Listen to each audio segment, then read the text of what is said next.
So I apologize to people who are following us on YouTube who did not get last week's. It is up on YouTube, so you can watch it on YouTube. But sometimes YouTube, actually most of the times, YouTube allows me to download the video after if I've forgotten to record it. But for some reason, YouTube did not allow me to download it. And so I don't know why that happens actually, but it did not allow me to download the video and then post it up on YouTube, which is what I normally do. So I apologize, but it is up on, it's not on YouTube, but it's on Facebook. You can watch the one that we streamed last week, last Wednesday night. So yeah, as I'm saying, there's a lot of references to Psalms in the Talmud, especially in Berachot, when we talk about prayer, because the Talmud, turns to kind of where our kind of prayers or our first versions of prayers really come out of, which are Psalms. And we know that the Psalms, to some extent, are, even though they're not just prayer, they're something a little different, a little. I want to say a little more, because they're not more or less than a prayer, but they are expressions of our connection to God. And if they weren't our first versions of prayers, they're the earliest versions of prayers that we really have. I mean, there's some in the Torah, right? There's a few lines in the Torah, like the Berachot Kohanim, the priestly benediction, and Shema, which became a prayer. But again, there it's definitely invoked. The Berachot Kohanim is definitely invoked as a way of praying, as a prayer. So let me make sure we're live. Yep, we are on Facebook. But we see a lot of references to Psalms in Berachot because it's kind of, I would say, a proto prayer, or in some ways, again, they are prayers, and some of our Psalms are part of our liturgy, either in parts or in whole parts. And one of the things that we're pointing out in our Psalms class is when we get to a line that's been taken in and put into a prayer. A lot of the lines of Psalms are taken out of context, or, one or two lines are taken out. Welcome. Thank you. Are you online yet? We are. We're online. We're talking. We're waiting for you. Joyce just arrived, folks, and John. You really want to see Joyce, though. That's what you really want to see. So, they see you. You're right there. You stood right in front of me and waved, and that's so. So yeah, we have a lot of going back and forth. And so for the people who are here Tuesdays and Wednesdays, there's a lot of overlap. There's a lot of it so happens as we're reading Psalms and as we're reading Berachot, there's a lot of cross-referencing, and there's a lot of similarity of, if not function, then at least connections that remind us of how important Psalms were to our ancestors and to us, and for people around the world who listen to Psalms and who sing Psalms and who've composed versions of Psalms, it's so important. So we're actually going to start with a quote, a reference to Psalms, and we talked about it last week. We talked about intention. It was kind of a commercial for Tuesday, but again, one of the things I love about Psalms, quite frankly, as any study, is because the Psalms are all mishmash, right? They're a potpourri of ideas. They're not chronological. They're not necessarily connected to the previous Psalm.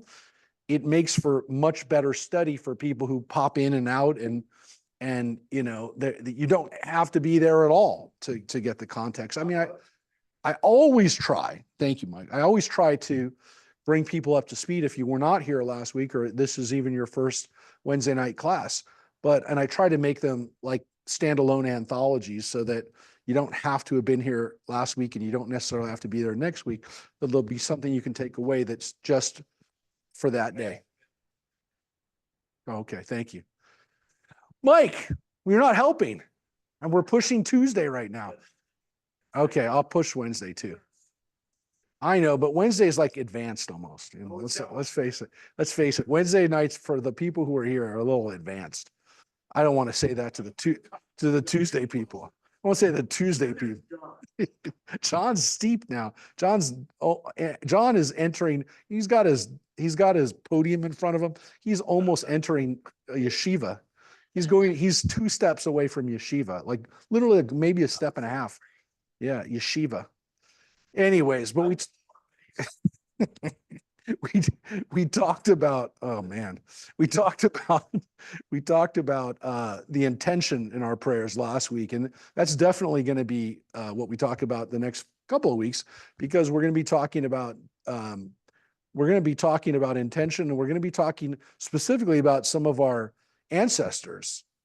And I don't want to say forefathers, because we're going to speak today specifically about one of our mothers who was a example par excellence of prayer. And we'll get to that in just a moment. But what we're talking about here is the sages taught in the Tosefta, which again is the collection of Mishnaic lines that didn't necessarily make the Mishnah, but they're written at that time. One who prays must focus his heart toward heaven. Abba Shaul says, an indication of the importance of this matter is stated in the verse. And this is the verse from Psalms. The desire of the humble you have heard, Lord. Direct your hearts, your ear will listen. And that's from Psalm 10. Direct their hearts, your ear, God's ear will listen, right? So if your heart is directed to God, God will hear. In other words, if one focuses in prayer as a result of God directing his heart, his prayer will be accepted as God's ear will listen. So with regards to one's, and again, the part in bold is the part that's actually in the Talmud. With regard to one's intent during prayer, it was taught in a Baraita. Again, lines that were not old, but that didn't make it into the Mishnah. And these ones were not in the Tosefta, they were floating around. The Tosefta was actually collection, was actually written down and collected. The Baraitot are floating around. And the rabbis only bring them into the Talmud, and that's how we know about them. We don't know where the other Baraitas were unless they were quoted. We know they were there. We just don't know them unless they were quoted. So these are Mishnaic words, which there's not a book of Berachot, other than you could say the Tosefta, which was a collection of those Berachot, of those Mishnaic sayings. So the Tosefta does exist as a book. It exists as a book that you can read. Yeah. People don't read it normally because most of the parts that are relevant have been brought into the Talmud, right? They've been quoted in the Talmud already. So there's not a whole lot of reason to study it by itself. I think there's kind of an idea that if those materials weren't brought in, they're probably not that important. I mean, I'm not saying that like as a joke. People do read it, but I think there's that understanding that if the Tosefta had something important, the Talmud, the rabbis would have brought it in. So I think there's that kind of understanding, but it is a collection. It is read. But here's what it says. One of these sayings is, Rabbi Yehuda said, this was the custom of Rabbi Akiva. And we all know Rabbi Akiva, right? One of the most important rabbis of that Mishnaic period, right? He's lived around 130. Well, he was martyred in about 135 during the Bar Kokhba revolt. So here's what it says about Rabbi Akiva. Yeah.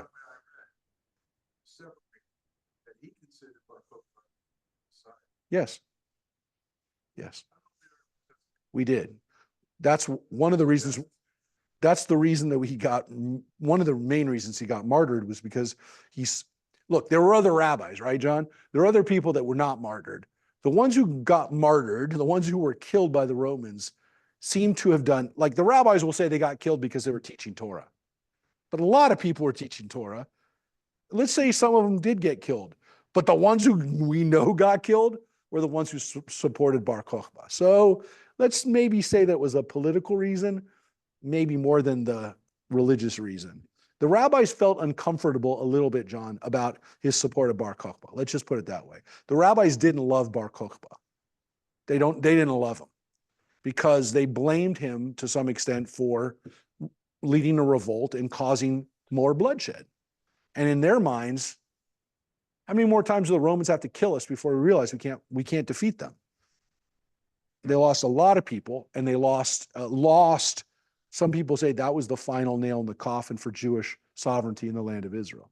We didn't stop living there. It wasn't the end, but it was the beginning of the end. And some people would say, hey, look, if we hadn't lost so many people, if we hadn't lost so many leaders during that time, maybe we could have made it through the Byzantine period. Who knows? Who knows?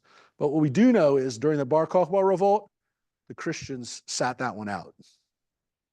They said, this ain't our fight.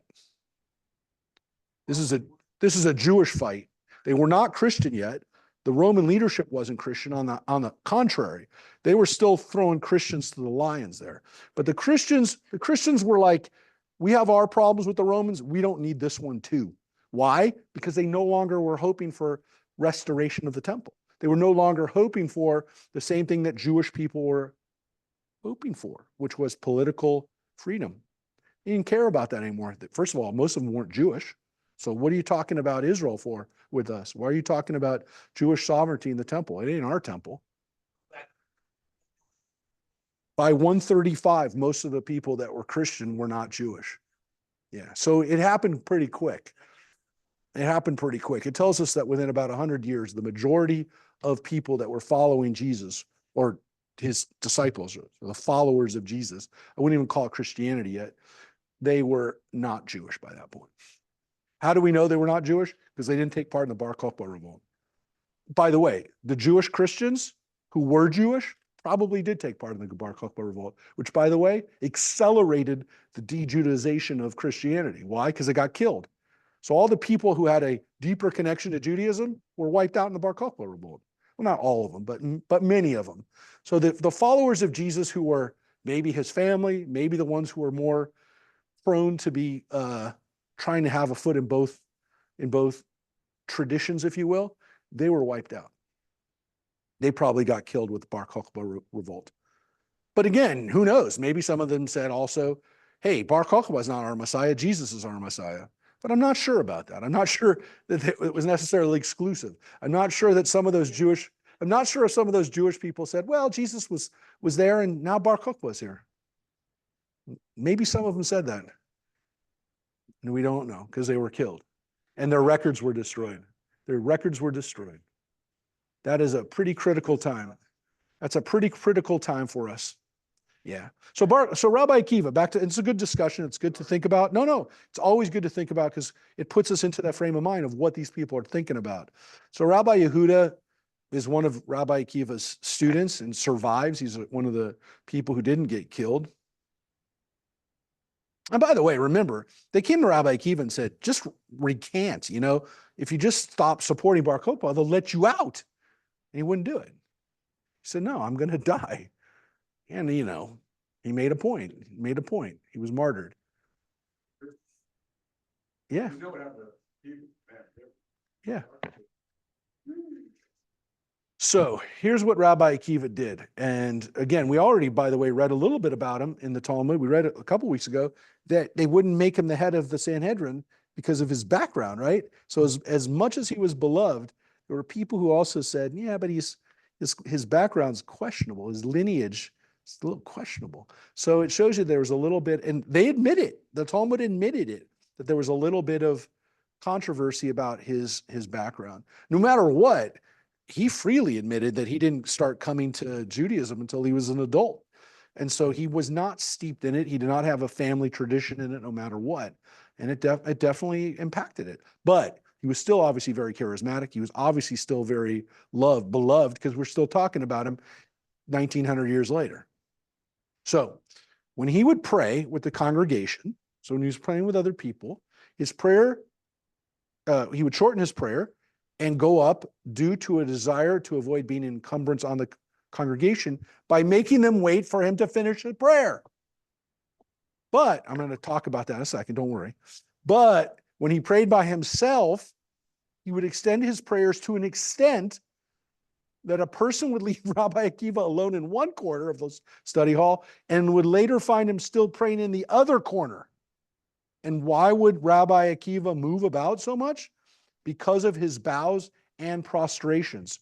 Rabbi Akiva's enthusiasm in prayer was so great that as a result of his bows and prostrations, he would unwittingly move from one corner of the place to the other. Do you understand? So he was standing over here and he'd wind up over there. He was doing the Amidah. This is the interesting point. It says right here, he was bowing and he was prostrating. Remember how I told you that they would bow down all the way on their stomach? Well, the reason he went from there to there, because every time he went down on his stomach and then got back up, he kept moving down. So he moved so much that he went from one side of the building to the other. Because his physical movements in prayer were so much, he didn't stop praying. And remember, he's adding to his prayers. He's constantly praying. He didn't have a book. He didn't have a book. He didn't have a book. I guess so. He's doing some of the traditional prayer, right? So he memorized the traditional, he knows the traditional prayers, but he's creating such a spiritual energy in his body that he can't even. So when he's praying with other people, he's praying like a normal person. But when he's doing it by himself, he's going into another level. He's at such an advanced level that he again is doing that. Now, that tells us, first of all, that when you're praying with other people, right? When you're praying in a congregation, you keep in mind that, like Rabbi Akiva did, there's other people here, right? So occasionally we'll have a person, I'm not going to pick on anybody, but there'll be people occasionally who stand up a really, really long time during the Amidah. I can't get through the paragraph. Well, look, we know, I know, everybody who's prayed in a congregation knows that when everyone's seated, you want to sit down. You don't want to keep praying, right? You shorten your prayer like Rabbi Akiva did. He shortened his prayer when he was praying. Now, again, how much did he shorten it? I don't know. He seems to be praying for hours, so maybe shortening it from an hour to 10 minutes. But he's definitely shortening it. It says he shortened it because he was with the congregation. I always think there's no way that they could have read that whole thing by the time they sit down. So. Well, remember something. When we do it on Shabbat, we're doing 7 prayers of the Amidah. If you're doing it midweek, right, there's 19 prayers in the Amidah. There's 19 prayers. There's 7 prayers on Shabbat, 19. It's called the Shmona Esrei, which means.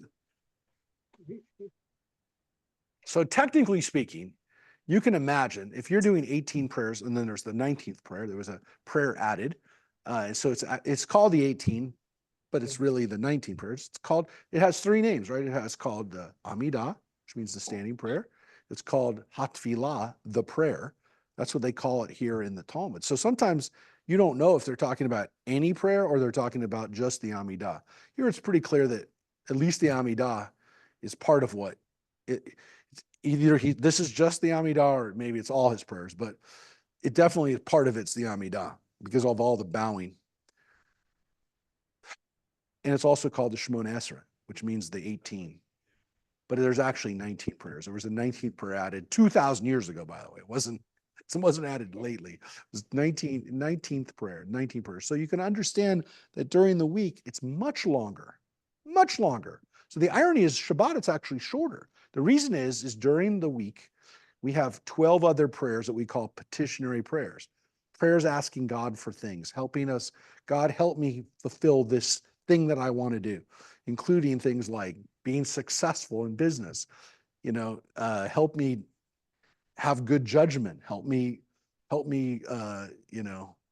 hope that the farms and the seasons will have good rains and good produce.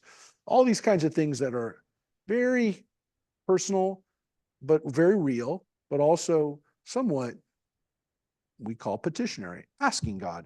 On Shabbat, the idea is we don't ask God for things. Instead of asking, we're grateful for what we have. So we pull out those prayers and we only include the beginning of the Amidah, the Berachot of the Avot ve'Imaot, the prayers of our ancestors, the prayer of God's strength.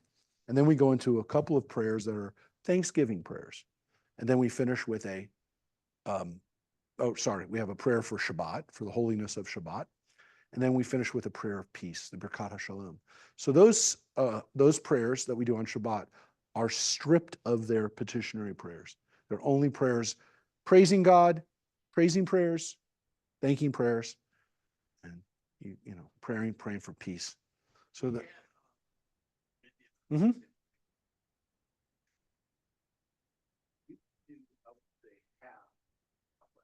Of the Amidah? That takes a long time. It takes a very long time. So oftentimes what they do, Mike, what people do during the week, they have a minyan and they really are doing the full Amidah, or like really giving people enough time to pray the Amidah. I don't even know if they do, because I mean, I've been with people who there's no way possible that they could have, even if they're really good at Hebrew, there's no way they could have prayed the whole Amidah in that time, the 19 prayers. Sometimes people will do what we call the Chatimah, the last line out loud. And the Chatimah, which is the seal or the last line, contains the kavanah, the intention for the prayer.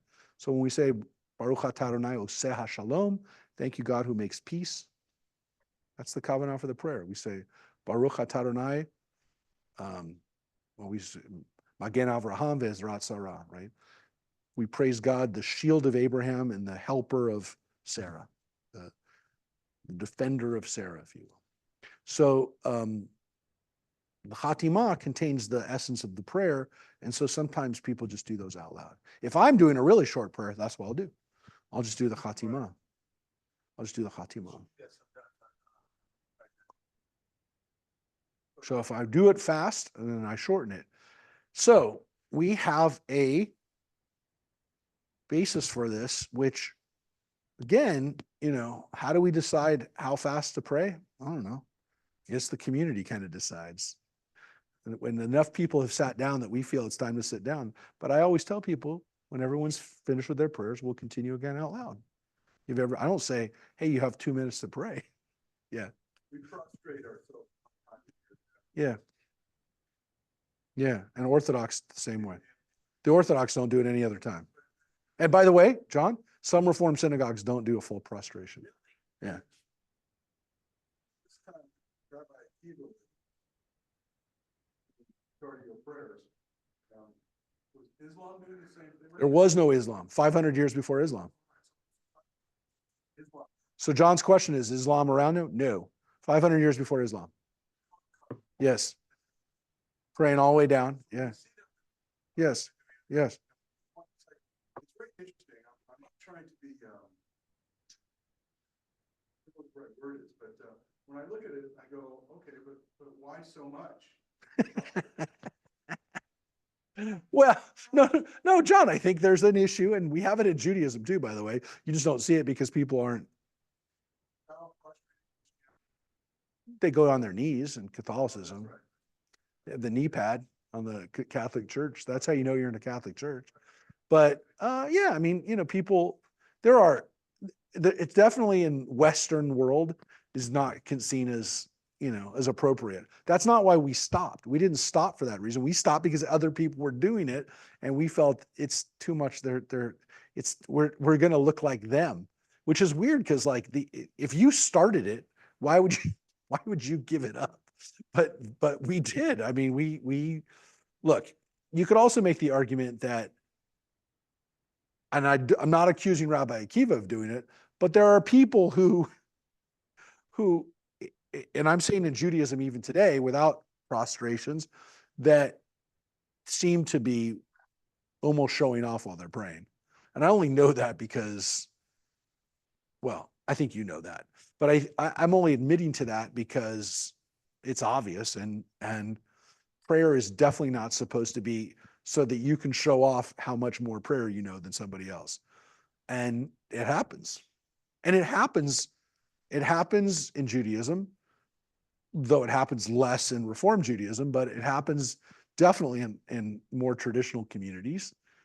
And I think to some extent, interestingly, in Orthodox communities, oftentimes it's shown off by the people who will lead the prayers, and they'll see it as a sign of respect, but they'll also kind of like, they'll want to be the leader as much as possible because they want to show off in a way, a little bit for their ego. But, you know, look, it's a wonderful thing that people know and they know how to do it. By the way, in the Islamic world, it's interesting how it manifests itself. And I don't know if it's been like this for, I don't know if there's, I don't, I don't know if it's been like this forever. I'm sure it must be, you know, I mean, forever for 1400 years of Islam, but I see it a lot more now, which is that there's people in the Islamic world, and you'll see them. I'm only pointing it out to you so that you'll know this and know what it comes from. There are people in the Islamic world who will distinguish themselves as people who pray a lot. And you know how we know that they are praying a lot? Does anyone want to guess? Anybody know? I knew Jesse would know. And Spiro said that in the opposite way, because he was saying that why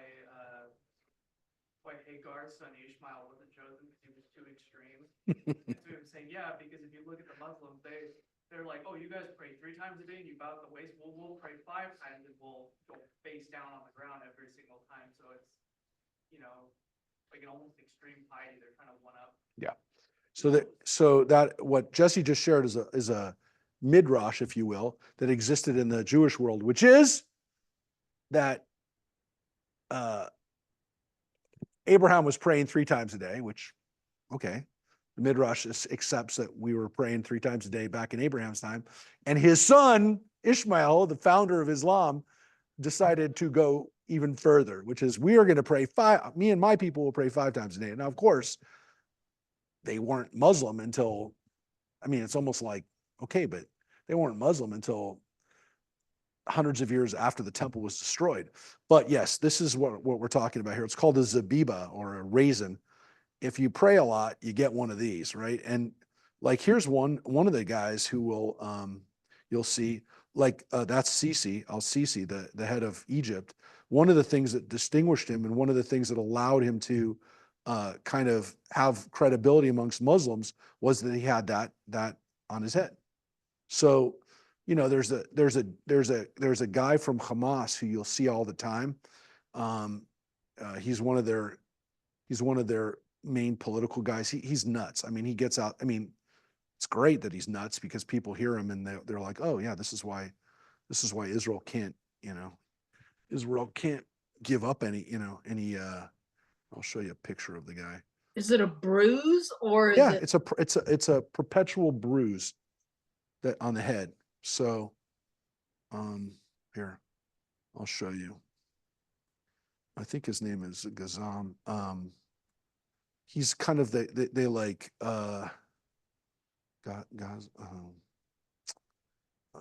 he's out. He for some reason, like, he's the spokesperson that gets to speak a lot. And he has one of them. He has one of those head marks. But yeah, it's considered to be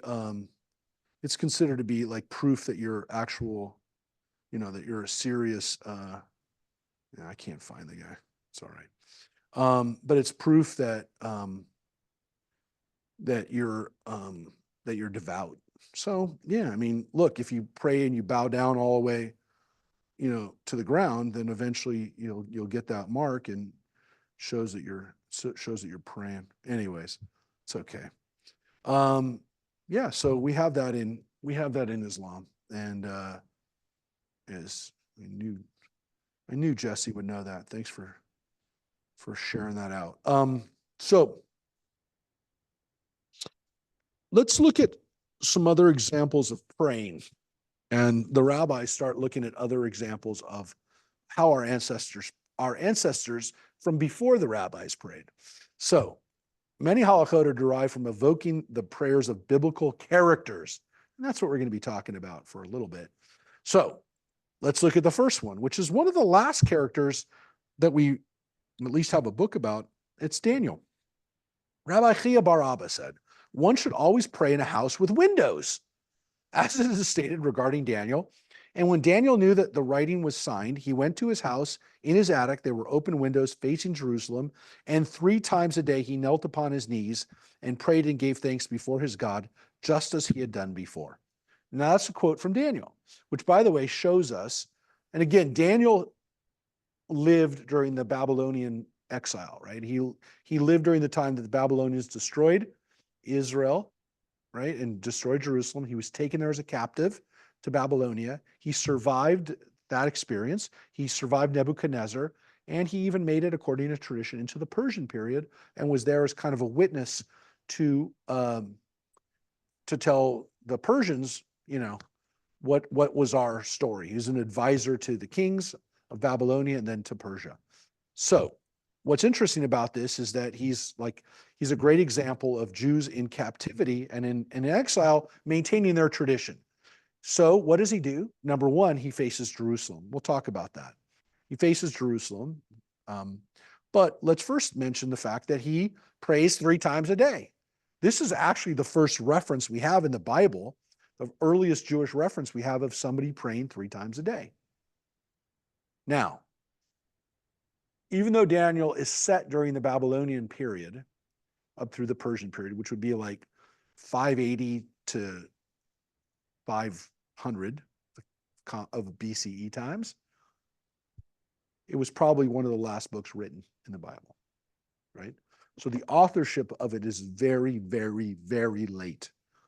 Number one, there's things in it that seem to be referring to times during the Maccabean period. So literally like 150 BC, literally 400 years. And it's a weird book, and we're going to get to it on Tuesday mornings in several months, and we'll read Daniel.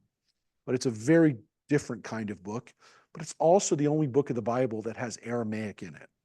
And one of the reasons why that's so important is that Jews weren't speaking Aramaic on a daily basis until the 2nd or 3rd century. Now, you could say, well, maybe there's a part of it that was translated and they didn't have, like they filled it in Aramaic. No, that part of the book is definitely written in Aramaic. And there's no reason to say that the other parts of it are not written from around the same period. So, because even if there aren't sections that are all in Aramaic, there are Aramaic words that pop into earlier parts of Daniel, not in the Aramaic section, but in earlier sections, which are Aramisms, which are not Hebrew. So it's not like it's just in one section. So that's one of the ways we know that it was written by people who spoke Aramaic in addition to Hebrew, and maybe even spoke Aramaic better than Hebrew. By that I mean Jews who are trying to write in Hebrew but can't help themselves and slip into Aramaic. Anyways, that's not the point, other than it's a late book of the Bible, but it does say that Daniel is facing Jerusalem and praying 3 times a day. So let's talk about what we learned from Daniel.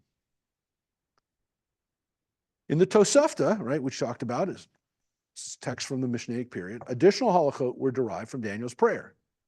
So it says, I might have thought that one could pray as many times as he wishes throughout the entire day. It has already been articulated by Daniel, however, with regard to whom it is stated, and 3 times a day he knelt upon his knees and prayed. This teaches that there are fixed prayers. So yes, while you can pray anytime that you want, you can pray anywhere you want, at least 3 times a day, you're supposed to pray. So yeah, you can pray more. You can pray other times, but 3 times a day, you're supposed to pray. Rabbi, Yes. we were on a plane to Israel one time, the first time that we were on our way there. And Yep. as soon as the sun started to rise, it seemed like half of the plane got up and had to find a little tiny window to pray. Is that Exactly. We're going to get to that. okay? We're going to get to the window part, I promise. All right. Right now, we're on the fixed prayer part. And actually, one other thing that I'm going to say. Yeah.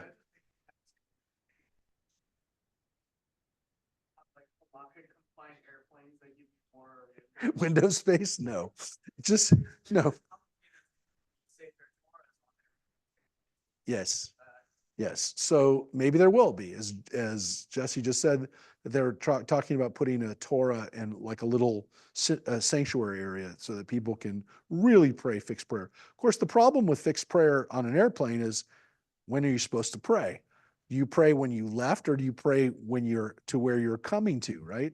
So literally, once you get on that plane and you're flying towards Israel, you're on the time zone of Israel. So you'll see people start praying at the times that there are supposed to be praying in Israel. But we're not there. Well, kind of there yet. You mean every day? That's a good point. So Jesse says, why don't we pray on Israel time all the time? Right? Because we'd have to get up in the middle of the night. We'd have to say our morning prayers. And the rabbis recognize that we're supposed to pray at certain times a day. The issue is once you're on an airplane, you're traveling, your time zone is constantly changing. So you can't, but you can't, look, there are people, including me, that would pray when you wake up. Well, so if I'm flying to Israel and I took a flight that left at 2:00 in the afternoon from LA, which a lot of the ones that I take do, I'm going to land at about 2:00 in the morning or 2:00 in the afternoon in Israel. So basically it's a 24-hour flight, even though it's only a 13-hour flight or 12-hour flight or 14, whatever. It's going to, the other 10 hours that I am getting from the time zone change, I'm actually going to land the same time the next day. Well, it also means that essentially my morning prayer should be about 7 hours before, 7, let's say, 6 hours, maybe 7 hours before I land. Nobody does that because they're going to pray when they start to see the sun come out, which whenever that is, that's when I've seen people start to pray. So I don't know if it's 7 hours or if it's 8 hours before they land, but they'll start to see people praying. And they're, I don't know. I don't know how people decide. The best time relative to them, because they're seeing the sun go down from light, so they say, okay, now it's time. Yeah. For Mari, the sun went down, even though for Israel the sun already went down. But the point is that you have a window of time that you can pray. Generally, which we're not going to spend too much time in the weeds on that, but I will tell you that there's a zone, right? There's a time that you're allowed to pray during.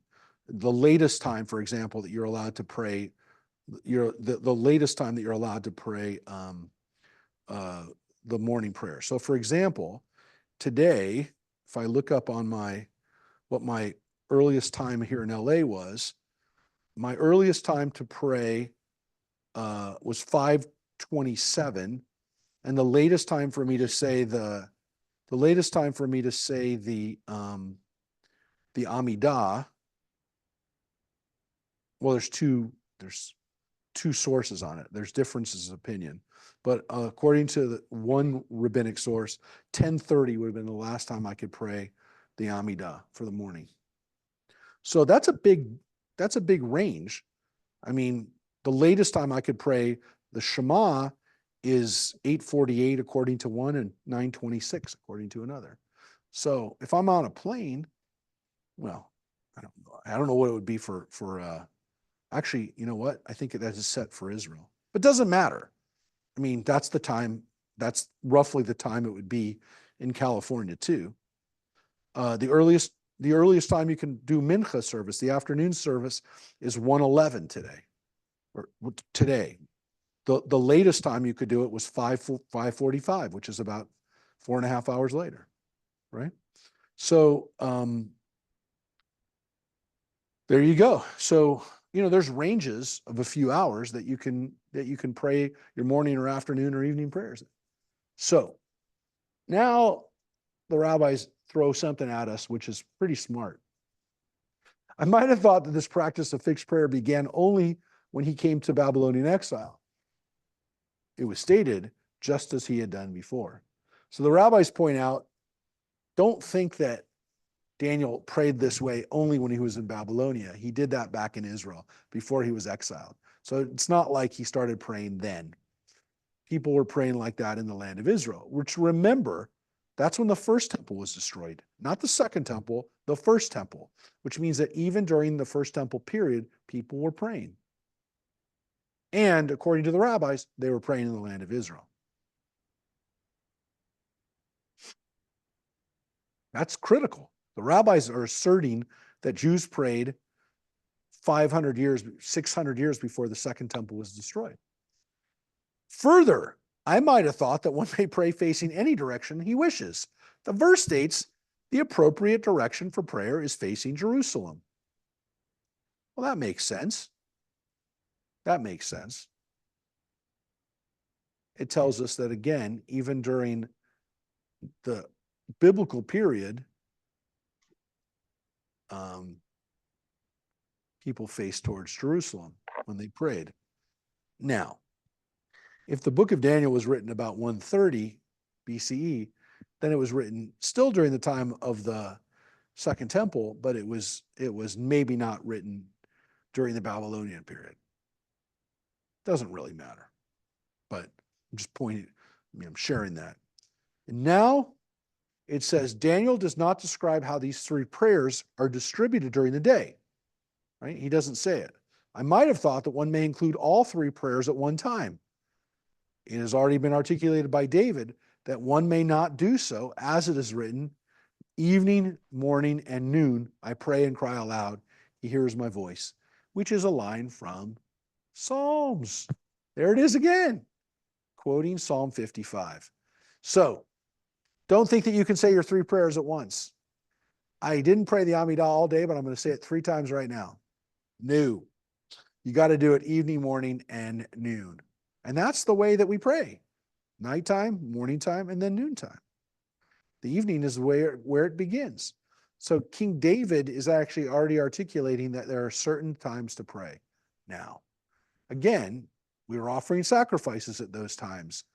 There are also times that, again, not just for the sacrifices, but we know that these are times when people kind of had demarcations in their day, and prayer fixed at those times. At least, again, the rabbis say the basis for it is in Psalms. But obviously, to some extent, the Psalms are saying, I pray to God, I call out to God all day long. Any time of day, I can pray to God. It seems pretty clear from the context, and even out of context, that this is talking about people praying any time of the day, all day, any time of the day. But the rabbis interpret it to mean, no, it's 3 times a day. Yeah, well, we do. That's the first place we hear it. But the rabbis assert that it's always been done. Not too much, by the way, as you can see, about the window part, right? Now, there is in the commentary some discussion about the window. Now, Daniel having to pray where there's a window seems to be pretty important, in that there's a feeling to some extent that by praying towards the window, the prayer is kind of going out to God. There is definitely that feeling in the commentary that the prayer kind of finds an escape through the window to go outside, to go out. Maybe even kind of spiritually, if we can face towards a window that's facing towards Jerusalem, that we have a way of kind of praying towards and directing our prayer as if there was a line going right from us to Jerusalem. Right, because they have that, right? Yeah, so synagogues at window, big window. Yeah, but I don't know that they did it because of Jerusalem. I think they did it because of the red rocks of Sedona. They knew that they were sitting on a pretty beautiful vista, if you will. But yeah, no, I mean, there's this idea that, again, that if we think outside of our room, that our building has no windows, which, by the way, makes it a very safe place for the people. I'm laughing because for the people who've come to check us out for security, they all say the same thing. This is a good place. This is a good place. If you have to lock it down, it's very safe. And that's true. And it also doesn't provide people any way to do anything to us from the outside. They have to come in through the doors as entry points. But most synagogues have stained glass windows or some kind of window. But yeah, we don't. So, but that's because it was built as a Jehovah's Witness assembly hall, and they don't generally have windows. So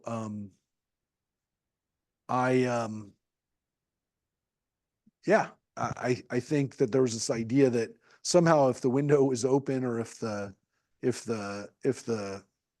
view was even not even not even an open window, but kind of an open view that you could, that looks back at you in Sedona, the rocks. That is cool. Well, don't forget you have power vectors, and what's it called? Vortexes. You have the vortex. So you have yeah, you can't see that. But the idea of having windows to some extent was also reinforced by the direction that we pray.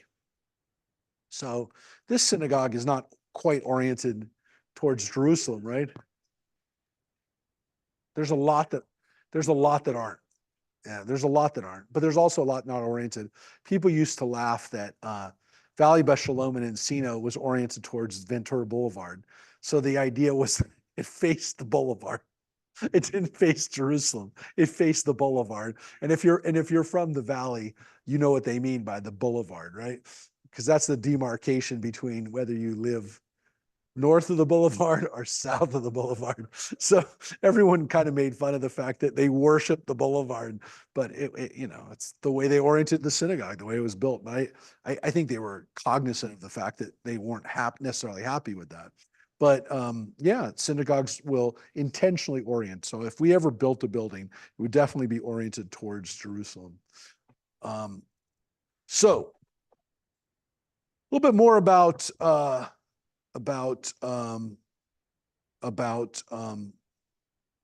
prayer. And now we're going to move into another leader.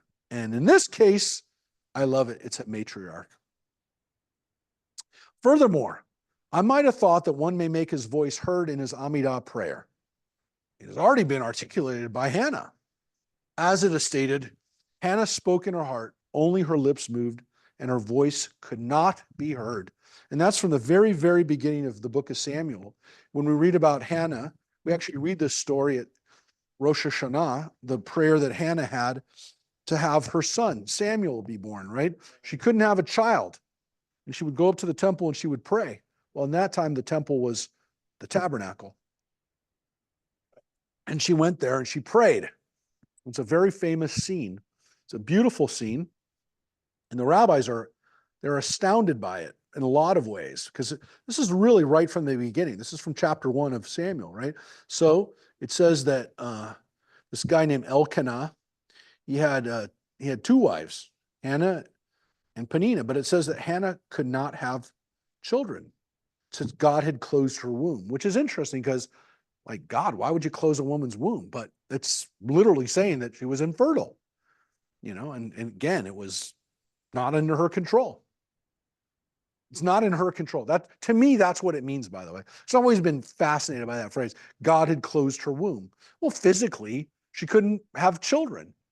And if you want to blame anybody for it, they said, blame God. She physically couldn't have kids. And so every year she'd be taunted, it says, by her sister wife, right? And Elkanah, her husband, said, why are you crying? Why are you sad? I love you more than if I had 10 sons, right? And so it says that at one of these times, they were at Shiloh, where the tabernacle was. It says the priest Eli was sitting on the seat near the doorpost of the temple of God. And it says in her wretchedness, which I wouldn't say in her bitterness, but whatever, she prayed to God, weeping all the while. And it says she made this vow, O God of hosts, if you look upon the suffering of your maidservant and will remember me and not forget your maidservant, if you will grant your maidservant a child like the others have, I will dedicate it to God for all the days of its life, and no razor shall ever touch its head. That Nazirite vow, right? But I am also going to dedicate it to you. So it's 2 things, a Nazirite vow, and I dedicate that child to you. As she kept praying before God, Eli watched her mouth.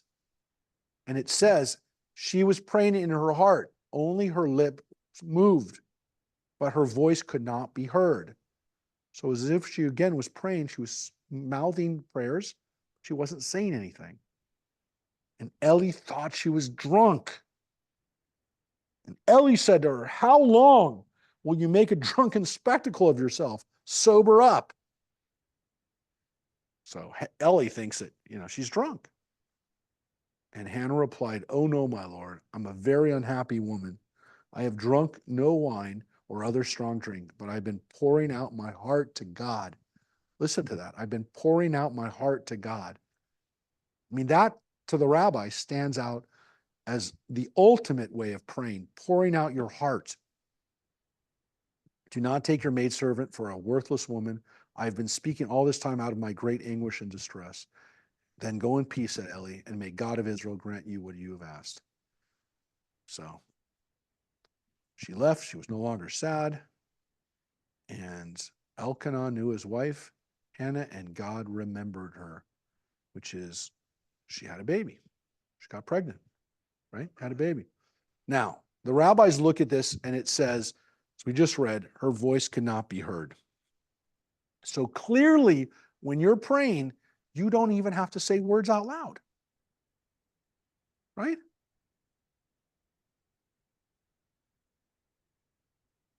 Well, that's one thing. Now, halachot regarding the order of prayers were also learned from the prayers of biblical characters. Now, it's going to go to Solomon, but it's coming back to Hannah, don't worry. "I might have thought that one should request his own needs first and afterwards recite prayers of thanksgiving and peace. It has already been articulated by Solomon that this is not so. It is in Solomon's prayer when he dedicated the Holy Temple. So in the book of Kings we read, to hear the song and prayer that your servant prays before you today. In this verse, the song is prayer in the sense of thanks and praise, and the prayer is the request, that petitionary prayer. Therefore, one who is praying does not speak of matters of request after he began to recite this part that's called Emet V'Yatziv, which is part of the Amidah, prior to the Amidah prayer, which is the essence of prayer. Rather, he begins with his praise in the first three blessings of the Amidah, and only thereafter, he includes the request for his needs. But after the Amidah, there is no limit. If he desires to recite even the equivalent of the order of the confession of Yom Kippur, he may recite it. And of course, they're talking about here about the Vidui prayers, the ones that we do as part of the Yom Kippur service, which we'll do pretty soon. And one of the things it tells us is that after you've done the Amidah, so after you've prayed and thanked God for things, and then you ask God for things, once you've done that, you've done the Amidah, you can ask God for as much as you want, including all of those things that we ask God for, specifically when we're asking God to forgive us. Because a lot of our petitionary prayers, including on a daily basis, not just on Yom Kippur, but on a daily basis, are God forgive us. And that's considered a petition. That's asking God for forgiveness. It's asking God for something. Okay? So, this was stated by an Amora. This is the later sage, one from the Babylonian period. Rav Chia bar Ashi said that Rav said, although the sages said that one requests his personal needs in the blessing, who listens to prayer, that is, with regard to one who wishes to do so as part of the Amidah prayer, if he comes to add and recite additional requests after completing his Amidah prayer, even if his personal requests are the equivalent of the order of the confession, he may recite them. So again, there's another text that says you can recite them after you've done the Amidah. Now we're going back to Hannah. Okay? Rav Hamnuna said, how many significant halachot can be derived from the verses of the prayer of Hannah? How many? Which means there are a lot. You think that was one thing that we derived from her, that you don't have to say anything, that you don't have to actually have words that are audible. But look at how many other things we learned from Hannah. Look at this. Hannah spoke in her heart, only her lips moved and her voice could not be heard, so Eli thought her to be drunk. The Gemara elaborates from that which is stated here. And Hannah spoke in her heart. What do we learn from that? The halakha that one who prays must focus his heart on his prayer. That's what we learn. Right? She spoke in her heart. Her heart was praying. That tells us that we pray from our heart. So the rabbis were really impressed by Hannah's prayer. He said we learn a lot from it. Only her lips moved. The halakha that one who prays must enunciate the words with his lips, not only contemplate them in his heart, is derived from that which is written, and her voice could not be heard. The halakha that one is forbidden to raise his voice in his Amidah prayer, as it must be recited silently. From the continuation of the verse here, so Eli thought her to be drunk, that halakha, the halakha that a drunk person is forbidden to pray, that is why he rebuked her. So we have a few other laws that we learn from this too. Actually, and this is just one set. We're going to read some more. So we also learn from Hannah that even though she didn't say anything out loud that you could hear, you should say the prayer with your lips. Enunciate it at least from the standpoint of it doesn't have to be heard by somebody else. But if you say it, and again, that's why you hear sometimes people mumbling their prayers, that's fine. But enunciating them actually forces us to really focus on them. It is a way of focusing us on them without making too much noise, to the point that the next one says that it's forbidden to raise your voice during the Amidah, which means you can pray and you can pray out loud and people can hear you, but don't shout it. Don't shout the Amidah. You're not supposed to shout it. Now, you can raise your voice in other prayers. Maybe some of the prayers people will sing loud, but not the Amidah. You're not supposed to shout it. So you can mumble it, basically almost not even have anybody hear it. You're allowed to say it out loud, but you're not allowed to shout it. And then the last part that they learned from this is that when Eli said to her, "Why are you drinking? You should not be praying while you're drunk," we learned that you're not supposed to pray while you're drunk. And that's a serious law. That's a serious law.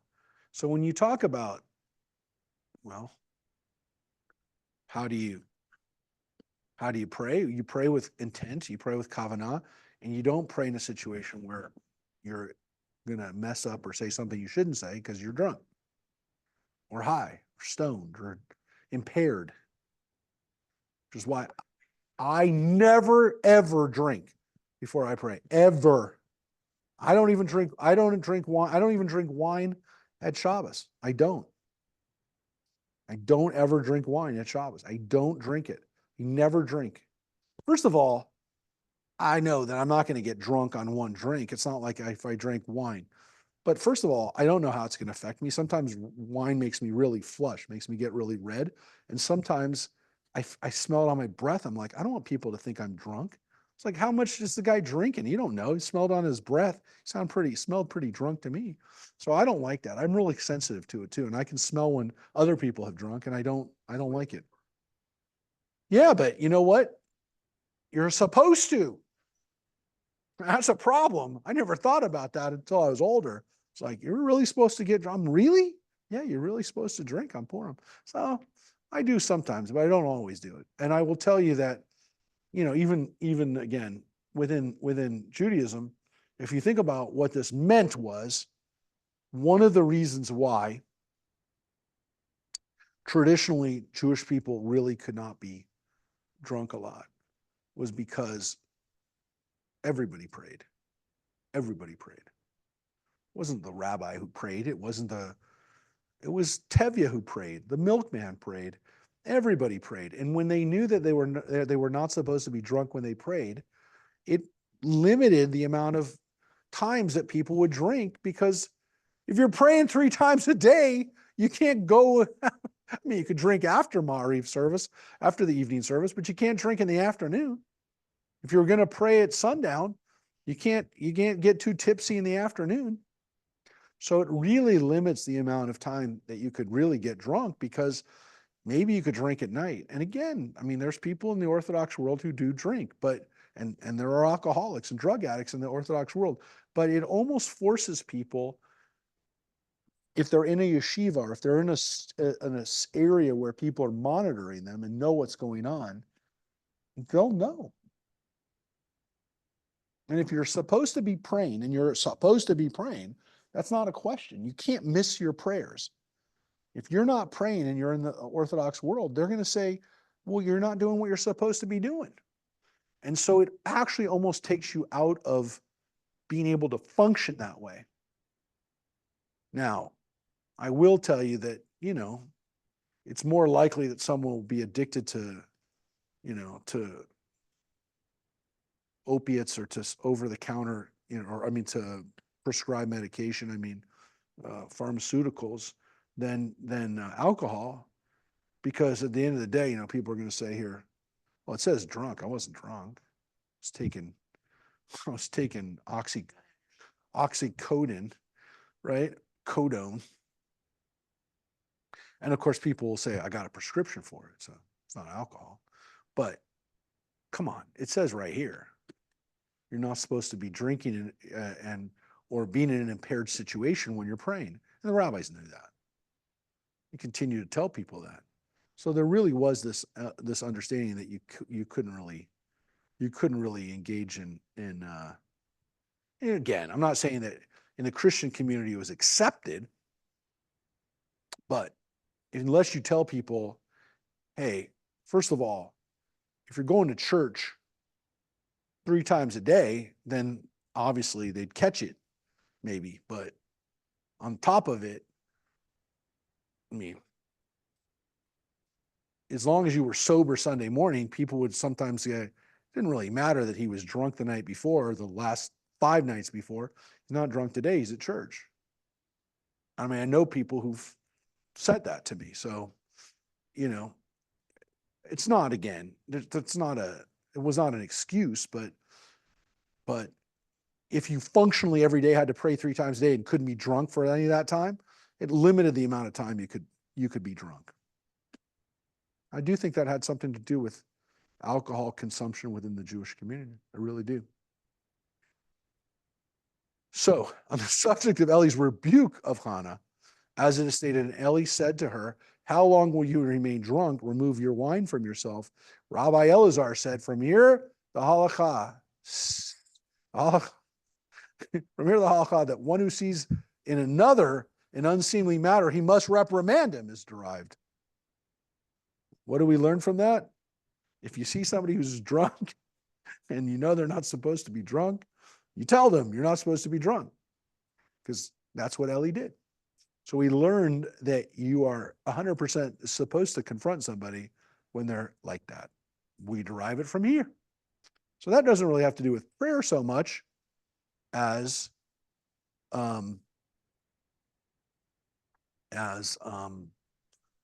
common human behavior and interactions. Judaism definitely says you are supposed to reprimand people when they're doing something they're not supposed to be doing. So Hannah answered, she said, no, my master, I'm a woman of sorrowful spirit, and I've drunk neither wine nor liquor, but I pour out my soul before the Lord. And by the way, isn't that a wonderful phrase? I haven't drunk wine or liquor, right? But I pour my soul, as if to say, it is my soul that has been poured out like alcohol, like a liquid. I've poured out my soul. A wonderful phrase, beautiful phrase. Regarding the words, no, my master, Ula said, and some say Rabbi Yosef said, son of Rabbi Hanina, that she said to him in an allusion with regards to this matter, you are not a master, and the divine spirit does not rest upon you, as you falsely suspect me of this. And so she said, no, my master. She's not saying, no, my master. She's saying, you're not a master. No, you're not a master. The low, right? The low there, low is not, I'm telling you no, but no, you're not a master. Because you're wrong. If you were such a smart guy, Ellie, if God was telling you stuff, you know what was going on. So she just gave him a sick burn, as we would say today. She gave him a sick burn in that you don't know what you're talking about. The divine presence isn't on you. Wow, that's pretty heavy. Some say, another version of her response, she said to him, questioning, aren't you a master? Aren't the divine presence and divine spirit with you, that you judge me to be guilty and you did not judge me to be innocent? Didn't you know that I'm a woman of distressed spirit?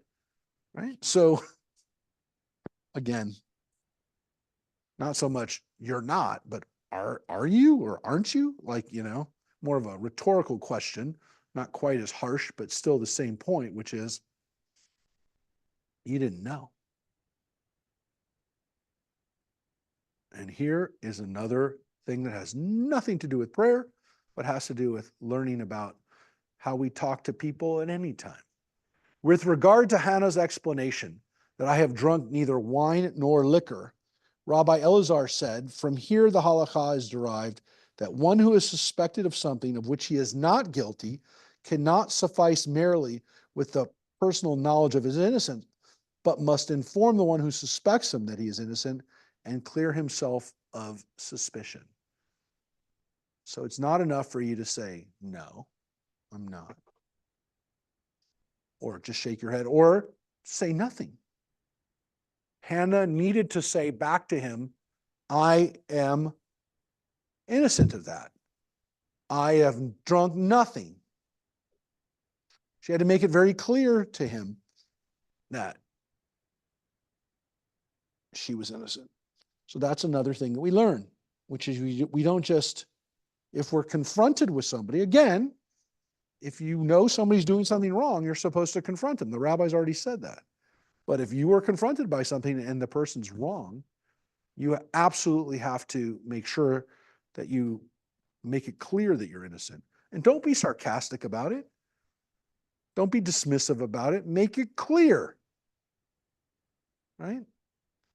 Because sometimes people might think that you're being glib about it and that maybe you don't take it serious, or maybe that you really were, even though you're being, saying you're not or shaking your head. You got to make it clear. So that's what they derive from that. So interesting. There's just odd stories. Parables. Uh-huh. Don't stay focused. But it shows you how, and this is where the rabbis are amazing and teach us to be amazing, is that when we see something in the Torah, we are obligated to decompress it. We're challenged to decompress it. We're challenged to find meaning in the Torah that may not have been there or may not have been intended. Look, the problem is we've been doing this exercise for thousands of years. It's very hard to find something new that wasn't already discovered. We call it a chiddush, something new, something chadash, something new. So a chiddush is a new insight. It's very hard to come up with one of those. Because generally speaking, and when I've thought I've had a chiddush, turns out that, yeah, somebody said that 1,500 years ago. Your chiddush was no chiddush. So you think you occasionally will find something in there that nobody else saw.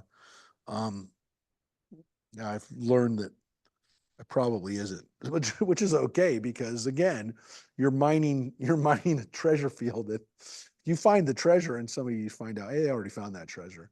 And he just left it there for you. Or you don't take the treasure out, and whatever. The point is it's not your treasure anyways. It was there all the time. So that's you don't own it. I guess we kind of think we do if we come up with a really insightful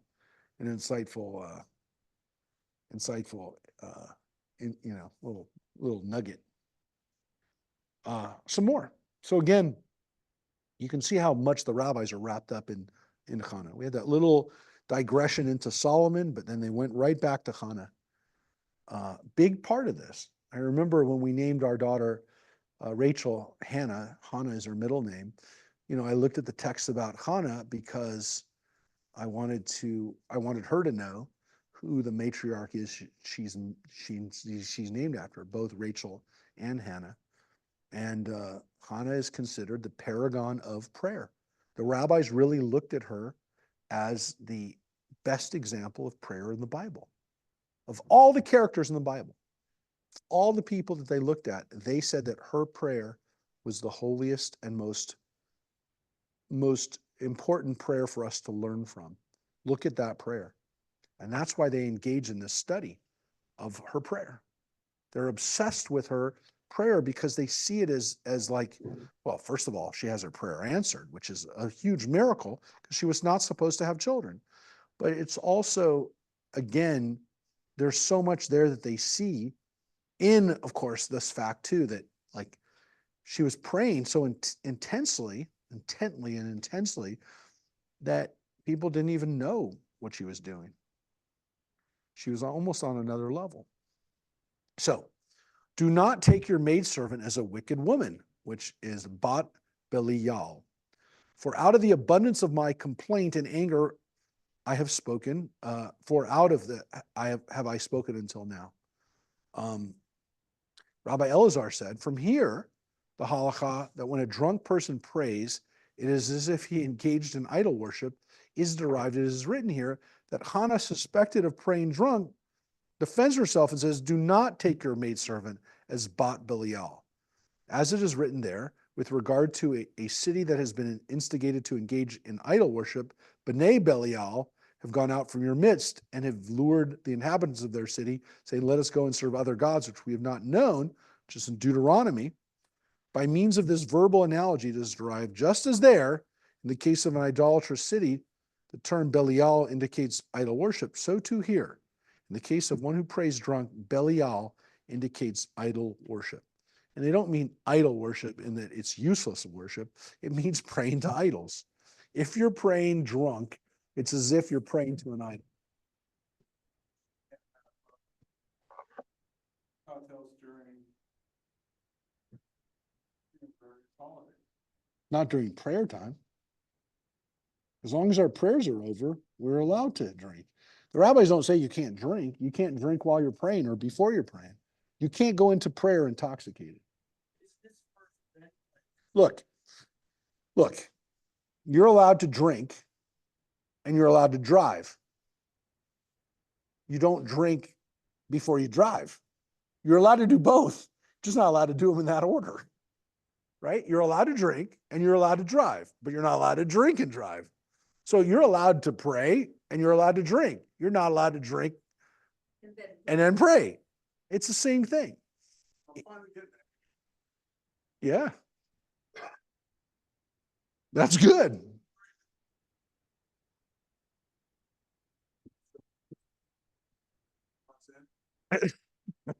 Well, you're learning the Talmudic, you're learning the real Talmudic. This is why people spend their whole lives doing it, John, because it's constantly, they're constantly blowing their brains up with this stuff. Spikes on your head. Yeah. Trying to grab something out of Now it's catching. Yeah. So a lot of what the rabbis engage in are these logical, they make these logical conclusions based on different forms, right? Different logical formulas that we have. You know, in logic, we have, transitive properties and we have substitutions and those kinds of, they have, occasionally they'll do things like this, which is they'll take a verbal analogy or using one text in one and one text in the other and say, well, it says there, B'nai Belial are the people who worship idols. And here she says, I'm not a Bat Belial, which is B'nai or sons of, and Bat is a daughter of. It's virtually the same thing. So again, they're deriving this that, again, drinking is like the idol worship that they're talking about in Deuteronomy. Who does this here? Sepharia. I mean, they are not the first. I mean, people, no, the Talmud texts over the last 150, 200 years have had footnotes, if you will. When people started really footnoting, we started doing that too. So there'll be a footnote. Yeah. Now it's wonderful because you can just click on it, right? I can hypertext.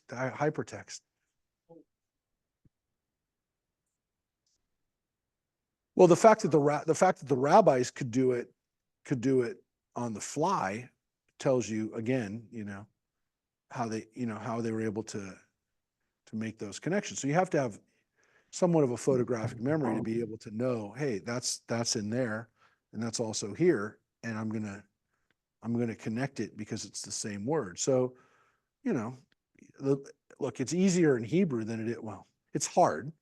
It's hard. I'm not saying it's not hard, but it's easier in Hebrew than it is in English. Because in English, as we've seen already, one word can be translated in one place with one word, and the next two lines later, they've reversed it and they've used the other word to translate it. I mean, it doesn't make sense. But in Hebrew, it's easier because you're looking at the word or at the root word, and like, oh, that's there. And this word, by the way, Belial, is not used in many places, right? It's not used in it's not a common word. I will say, and we've talked about it before, but I'll remind people.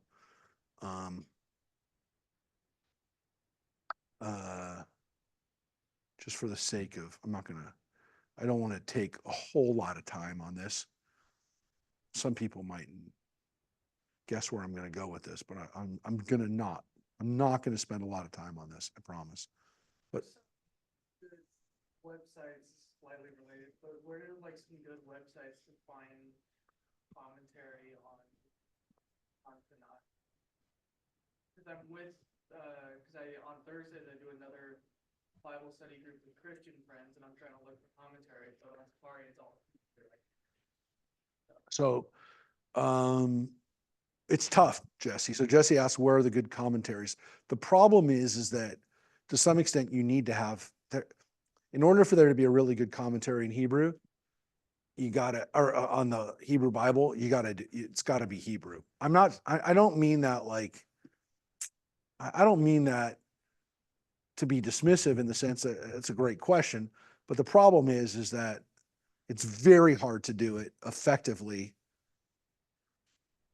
No, there is. So Art Scroll makes a Rashi. The Art Scroll makes a Rashi, a Torah commentary with Rashi, which is good. There's another one which is done by here, I'll show it to you. It's more than just Rashi. It's other commentaries, and it's only on the Torah, so it's not on the whole Bible, but it is a good translation with multiple commentaries. I'll show you. It's called the Mikraot Gedolot, and I will show you right now. This again, it's only for the Torah. It's not for every book of the Bible. So I will say, keep that in mind. So this is commentaries, and it's a well done set. Just came out a few years ago, 2018. Seems like it was earlier than that, but whatever. So it's got Rashi, Ibn Ezra, Nachmanides, Rashbam, Abarbanel, and Kimchi. But really it focuses on these guys. Rashi, Ibn Ezra, and Nachmanides. But these are medieval commentators who they're translated. Okay, so these pages are based on the traditional Mikraot Gedolot, which are Torah commentaries that have the commentators around them, and then this one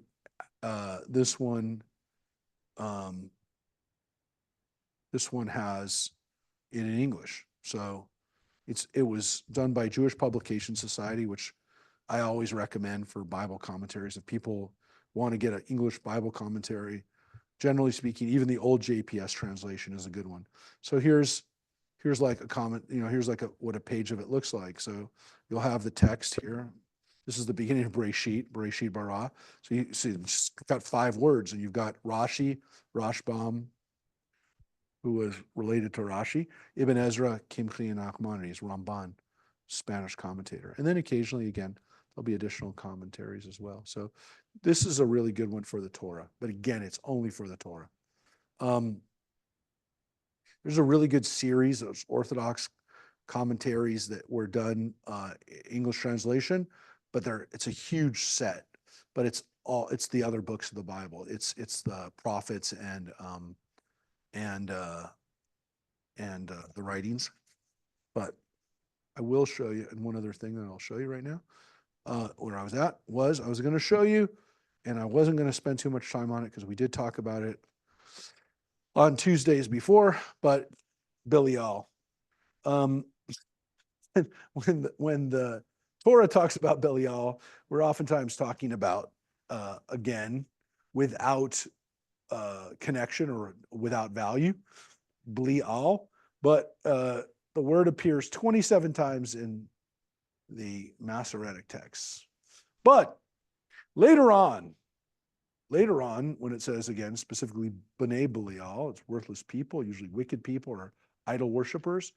We're going to read, of course, that the sons of Eli end up becoming B'nai Belial, and it's translated usually as worthless men. But during this period of time, Belial becomes a demon.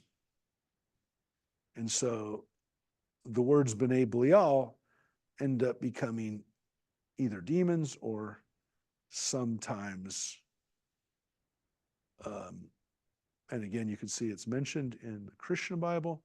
By the time of the Christian Bible, and by the time of rabbinic literature, oftentimes it is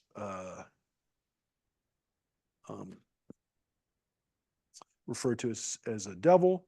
And in John Milton's Paradise Lost, Belial is flat out a demon by the Middle Ages, right? So he is flat out a demon. You can see there's a text called the Tuliyah Yeshu, which is a rabbinic commentary on Christianity. And you can see that Belial is the name that's given for Jesus in that text. So that is telling you that they definitely, at least some Jews during the Middle Ages, by that period, felt that Jesus was the devil. So, yeah, I mean, we'll talk about that at some point. The texts, the Middle Ages, the text from the Talmud and the Middle Ages that deal with Jesus in a not nice way. Are they there? Absolutely. Are they frequent? No. Did they bless you? Was it the reason why the Talmud was burned by the church during the Middle Ages? Absolutely. Because there were parts of the Talmud that were not respectful to Jesus, to put it mildly. But yeah, sorry, what? Somebody said something? Okay. So here, Belial isn't necessarily satanic or perversion or anything else like that, but it is idol worship. B'nai Belial are engaged in idol worship, which they also compare to being drunk. All right. Let's read a little bit more about Hannah in this story. The verse continues, and Eli answered and said, "May you go in peace." Rabbi Elazar said, "From here, the halakha is derived that one who suspects another of something that he has not done, he must appease him. Moreover, the one who suspected him must bless him." As Eli continued and offered Hannah a blessing, as it is stated, "And may God of Israel grant your request that you have asked of him." So if you accuse somebody of something that was unfounded, you better do something to make up for it. And in this case, Eli did. Is that why the prayer is listened to? Well, I don't think the rabbis want to go that far, because they want to make sure that you know that God is the one who did it and that she deserved it because her prayer was so great. Right? So if Eli does it, then wasn't because of her prayer, it was because of Eli. But you do at least reinforce it. You do say, "Hey, I hope God answers your prayer," right? Which is a wonderful thing to say to somebody after you accuse them of being drunk. Turns out they were praying. So what do you do if you accuse something of somebody, something that they've done, and they haven't done it? You make up for it. You make sure that you appease them, as it says, that you do something to make them feel better. It's not enough just to say you're sorry. Do something. Do something about it. And so Samuel does that. I mean, Eli does that. And that's how, again, the book of Samuel tells us that he felt bad. Now, I will tell you, the rabbis, well, I'm not going to tell you yet. Let's finish this. Nope, can't do it. I'm going to tell you tonight. I'm going to tell you tonight, but we're going to finish that. We're going to finish this before I tell you. Incidental to this discussion of Hannah's prayer, the Gemara explores related topics. In her prayer, Hannah said, and she swore an oath on the Lord of hosts. So this is going back to her prayer. If you will indeed look upon the affliction of your maidservant and remember me not forget your maidservant, and will give your maidservant a male child, I will give him to the Lord all the days of his life, and there will be no razor come upon his head. Rabbi Elazar said, and again, it just gave you the whole text, not just the one line here. Rabbi Elazar said, from the day that the Holy One, blessed be he, created the world, there was no person who called the Holy One, blessed be he, Lord of hosts, until Hannah came and called him Lord of hosts. This is the first time in the Bible that God is referred to by this name. It's true. So Hannah actually called God Adonai Tsevaot. Now, we know later on, Isaiah uses the word Adonai Tsevaot, and other people use the word Adonai Tsevaot, but this is the first time. So Hannah did something remarkable, which is that she used a very special phrase for God that no one had ever done. So you can understand why the rabbis felt so strongly that this was a very special woman who did a very special prayer. She actually created a new appellation, if you will, or at least if she didn't invent the appellation, she is the first to put it in a prayer. So that's very, very special, right? She called God Adonai Tsevaot. Well, Rabbi Elazar explains that Hannah said before the Lord, before the Holy One, blessed be he, Master of the universe, are you not the Lord of hosts and all the hosts of creation that you created in your world? Is it difficult in your eyes to grant me one son? Why did she call God the Lord of hosts? Because she said to God, you're the God who created all of these things, right, in the world. Like you created all the angels. You created all these wonderful things. Can't you give me one son? You've created so much in the world. And your greatest power, greatest creations are these angels, right?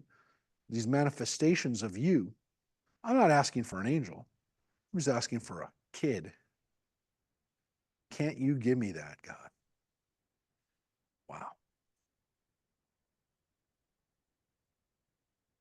What's this like? And so the rabbis now are going to give us a parable. How do we know? Because it says mashal. What can this be compared to?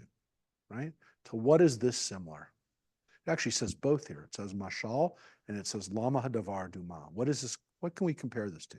But a mashal is a parable. Christian Bible is filled with parables. They come from this same rabbinic mindset, which is the rabbis will give us parables. A lot of them are very similar to the parables in the Christian Bible. Actually, people have made studies of the parables of the Christian Bible, comparing them back to the parables of the rabbis. A lot of the parables are like this one, which is about a king. Whenever it talks about a flesh and blood king, it's comparing it to God. King does this, God does this, right? Vice versa, right? Goes back and forth. So what do we learn? This will be the example, right?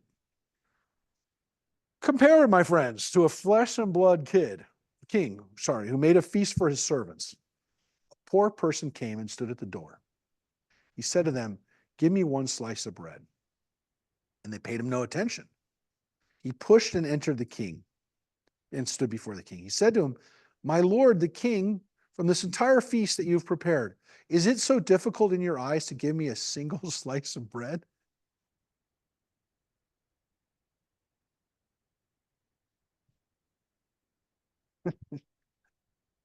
when he spoke to the people at the door, right?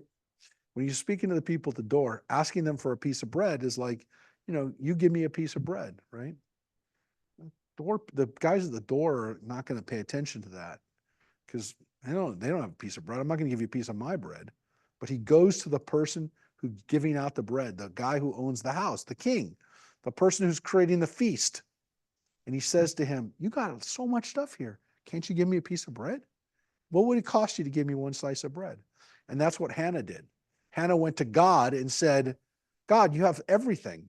You've done everything. You've made all these great things. Can't you give me a child? So you ask the man in charge. And so the man in charge doesn't care because it's just a slice of bread on his table. Not like asking the guard. I'm not going to ask the guard. Guard wouldn't even let him in. So if you ask for nothing from somebody who has everything, maybe they'll say something. And that's the way she talked to God. God, just spare me one little thing. The rabbis also say, as for the double language in the verse, if you will look upon, right, im ra'otire, which is a double thing. It's if you will look, it's translated as if you will look upon, but ra'otire uses the word ra'ah twice. It's emphatic, we call it, but it's the word to see twice. If you will surely see, right? Which is probably what the King James translates it as. If you will surely see, if you will only really look. Rabbi Elazar said, Hannah said before the Holy One, blessed be he, master of the universe. If you will look upon, right? If the first look, if you will look upon me now, fine. And if not, in any case, you will see.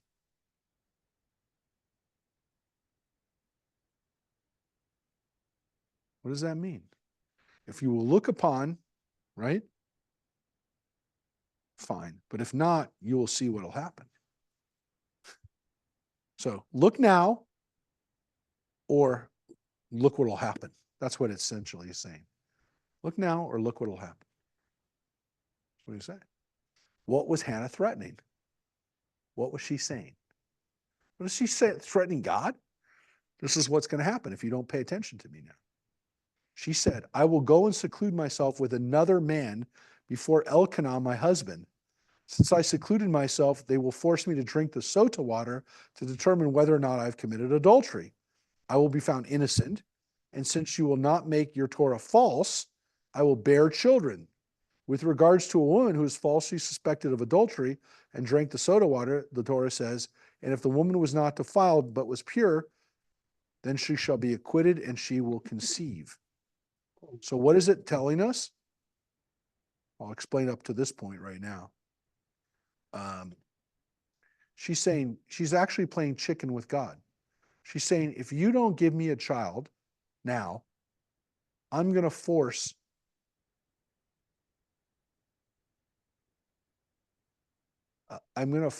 the sota ritual, which is mentioned in Numbers. There's also a whole tractate on the Talmud. I'm going to I'm going to put myself, because she's saying to God, well, she's playing chicken with him. She's saying to God, if you don't give me the child, I'm going to go through the sota ritual. And if I go through the sota ritual and I'm found to be innocent, because I am innocent, I'm not going to sleep with the guy. I'm going to make it look like I slept with the guy. They're going to accuse me of sleeping with the guy. They're going to make me go through the sota ritual. And if the sota ritual turns out that you're not, right, if you're committed adultery, your belly distends and it's horrible. You're found out to be an adulteress, right? But if you're not, then you get to have a baby. So she says, you either give me the baby now or I'm going to have a sota ritual done. So God, you don't want that. You don't want to have to, you don't have to have a showdown on this. Nobody wants that. The way that Moses prayed a lot, where he's saying, do this not for me, but for the goodness of your name. Because she's saying. Jesse, did you read already beyond this? That's the next section. That's what I thought. No, he's That's just what I thought. he's because pretty the whole- he's pretty sharp. The whole reason we learned to pray was that we do it for God's name, not ours. Okay, but you're right. Moses also does this. Which, guess what? Next week when we come back next week, because we're not going to get there today, but what we're going to read out next. So did you read it or not? Oh, okay. Oh, I don't know. Now we're going to, when we're done with Hannah, we get to, I was gonna say that, but also that story sounds like the Rabbi Akiva, the Leaning Tower story. So these are the lessons we're learning from the rabbi's discussion. yeah, but he's 100% right that the next part that we read about is Moses. Right. So we're going to read about Moses's prayers. Moses said before God, well, I'm not going to read it now because we're going to read it then. But Moses basically, we're going to read the Midrash, the explanations here, where Moses basically says to God, if you start over with me, if you destroy all the people, look what you're going to be faced with. So he challenges God in similar ways, which is, I'm going to use your own logic against you if you do this. The same Deuteronomy story you mentioned before. The Yeah. Leaning Tower. Yes. Yeah, Rabbi Eliezer, yeah. It's the same Yes. sort of thing. They force God to do a certain thing. Yes, by using God's logic. So yes, that is the next section. So, yeah, you're 100% right, but it's, Extra biblical, right? She didn't actually say that. uh, In the book of Samuel, right? She just said that if no, you will take out. well, yeah, okay. Everything else is I shouldn't have gotten off the page, but what's the section again that we're on? Sorry. 31b. Yeah, but do you have the number? It's right after 8.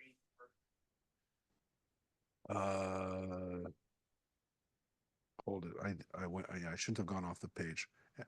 But yes, you're 100% right. Moses is exactly, the rabbis will tell us, here it is. The rabbis will do the same thing with Moses in a minute. But yes,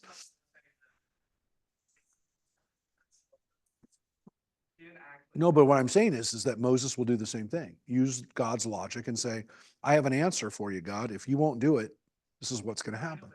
That actually happened. That was written in. Right? But you're saying- Yes. Some of the things You're right. It is in the Torah, but it's even more so in the rabbinic literature. They're going to add more to it that isn't in the Torah to buttress it. said in the book of Samuel was, if no, you will know. Yeah. Like, that's Yes. actually- Yes. Yeah. That's the rabbis are making that was the opening for this midrash. So, yeah. Well, we're going to read this section out. I promise you. Is this section in the Ein Yaakov? This might not be in the Ein Yaakov. I think it is. I'm pretty sure it is. This is a weird one because now they're going to say, now what do we know about having the baby part? Because they've opened that up. They've opened it up. And now here's what they're going to tell us. Rabbi Elazar's opinion works out well, according to the one who said that this verse means that if she were barren, she will be remembered by God and granted children. So, okay, she challenges God, and we understand that, she wasn't gonna have a kid, and now she's gonna have a kid. But according to the one who said that this verse means that childbearing will be easier and more successful, that would mean that if she had previously given birth with pain, she now gives birth with ease. Or if she had previously given birth to daughters, she now gives birth to sons. Or if she had previously given birth to black children, considered to be unattractive, she now gives birth to fair children. Or if she had previously given birth to short, weak children, she gives birth to tall, strong children. What can be said? So, what does it say? Well, maybe it's that she wasn't going to have kids and now she's going to have kids. But maybe for some people, it would be, it just changes the nature of your childbirth bearing. That's pretty wild. I told you, there are some parts of the Talmud that are like, did they just say that? Did they just say that? They did. And they talked about the better ways to give birth. And it was taught in a Baraita, and the Tanaim disputed, the rabbis of the Mishnah said, the verse in Numbers. Then she will be acquitted and she will conceive. This is the part of the Sota story, which is that she would be able to have kids. This teaches that if she was barren, she will be remembered by God and granted children. This is the statement of Rabbi Ishmael. Rabbi Akiva said to him, if so, all barren women would go seclude themselves with men who are not their husbands, and that any woman who did not commit sin or adultery will be remembered by God and granted children. So if you're telling us that that story that we just read can be interpreted that way, then any woman's going to do that. Not just Hannah. Any other woman's going to create a soda story. Rather, the verse teaches that this is merely a promise for greater ease in childbirth. If she has previously given birth in pain, she now gives birth with ease. If she had previously given birth to short children, she will give birth to tall children. If she had previously given birth to black children, she now gives birth to fair children. And if she previously given birth to one child, she now gives birth to two children. So what is it talking about? The Soda is only talking about not somebody not having kids, who having kids who couldn't have kids. It's just saying that people who couldn't have kids or who had kids have a better time. Better time. That's what I'm going to say. That they, yeah, it's miraculous, but it's not turning somebody who couldn't have kids into someone who could. It's not an infertility here. It's only a help in having children if you were already going to have them. But here, going back to that double language, right? That imra'o tir'eh. According to Rabbi Akiva's explanation, what is derived from the double language uttered by Hannah? Imra'o tir'eh. The Torah spoke in the language of men, meaning that this double language is not extraordinary, and nothing may be derived from it.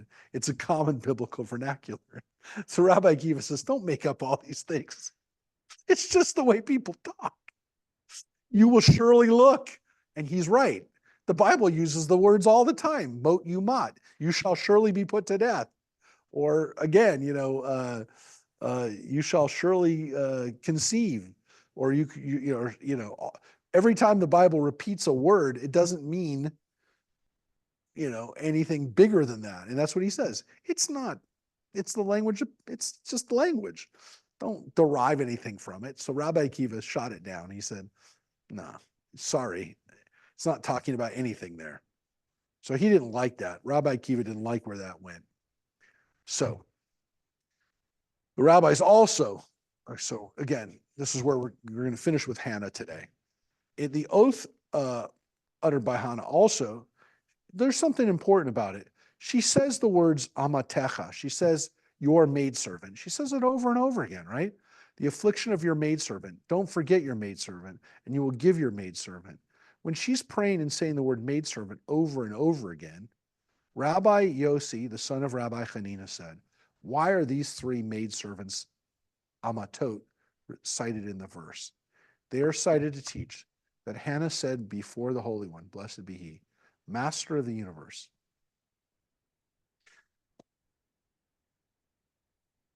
you have created three crucibles potentially leading to death in a woman.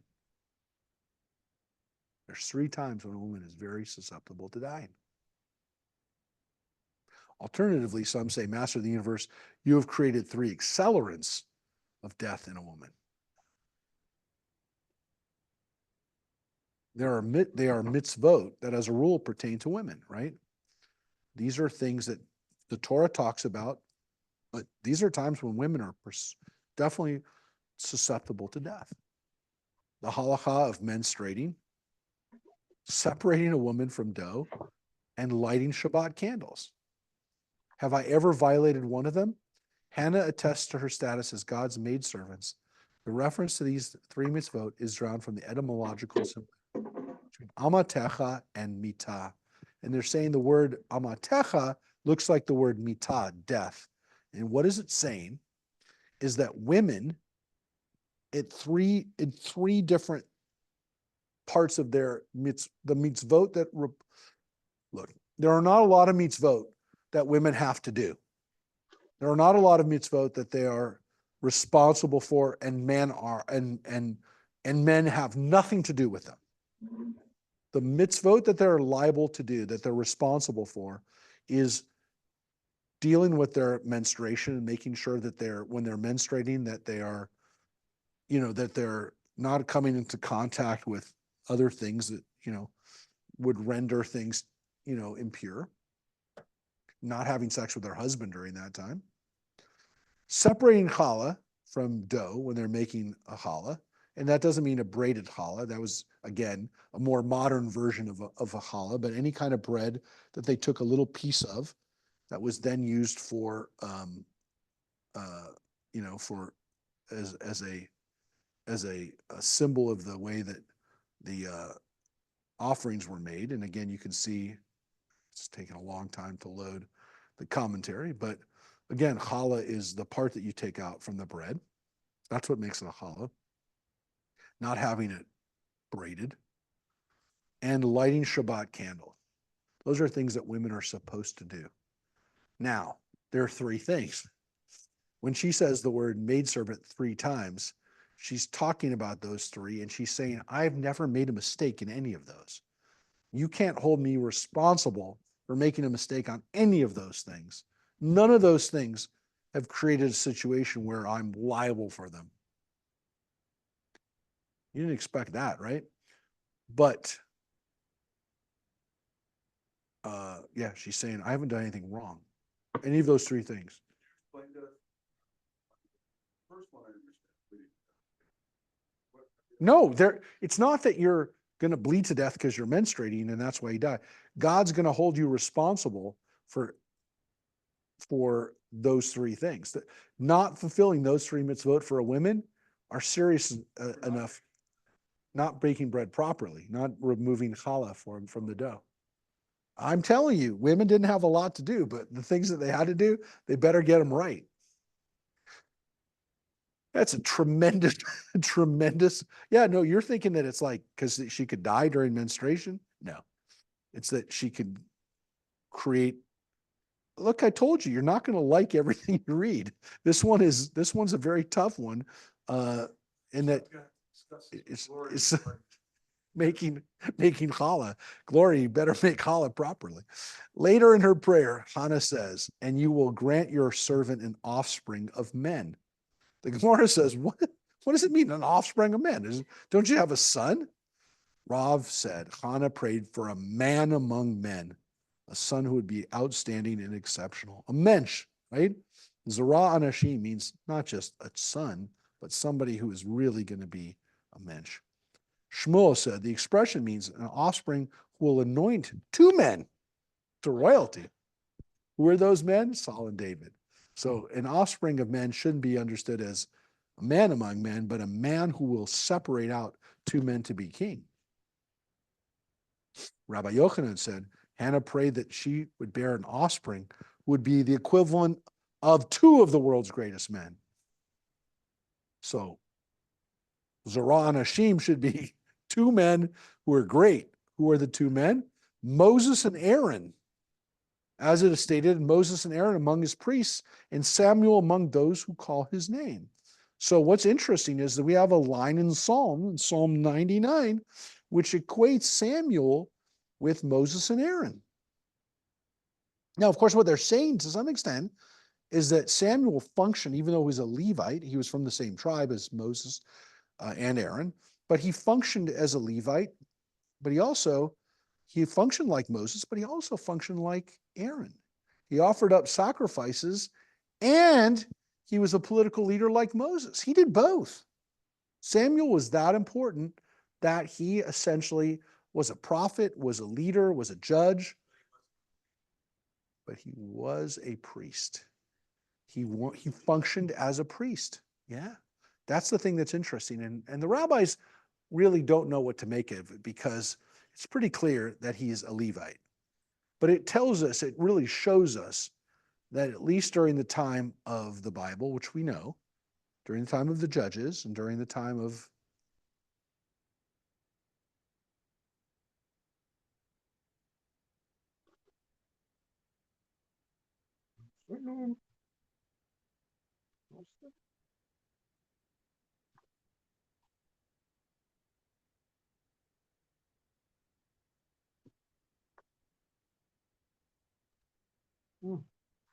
We lost them.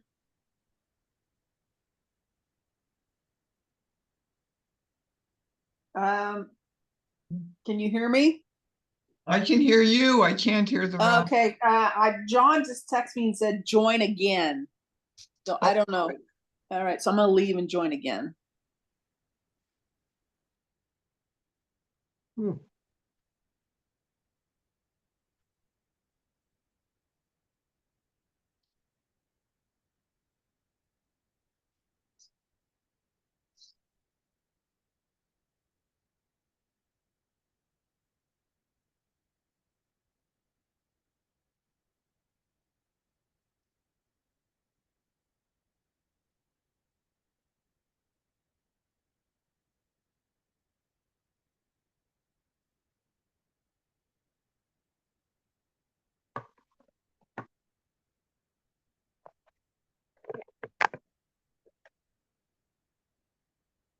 Anything?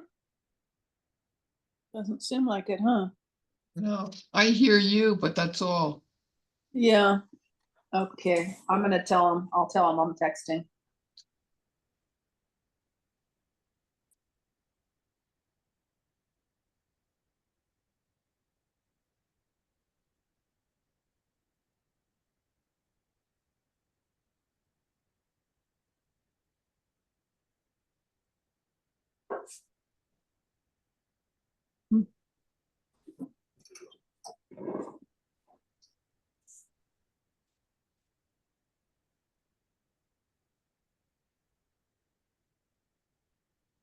all right. I'm going to take us off of audio. I'm going to take us off of audio on my mic because I guess people cannot hear. Now I But- can hear you. We can This is hear the you. We first. just can't see you. Oh, okay. We have no video. All right. I mean, we can Well, see this. We can see the the text. Okay, as long as you can see the text. yeah. All right, so let me continue because we're almost done. The last part is an interesting one, which is it just said that rather than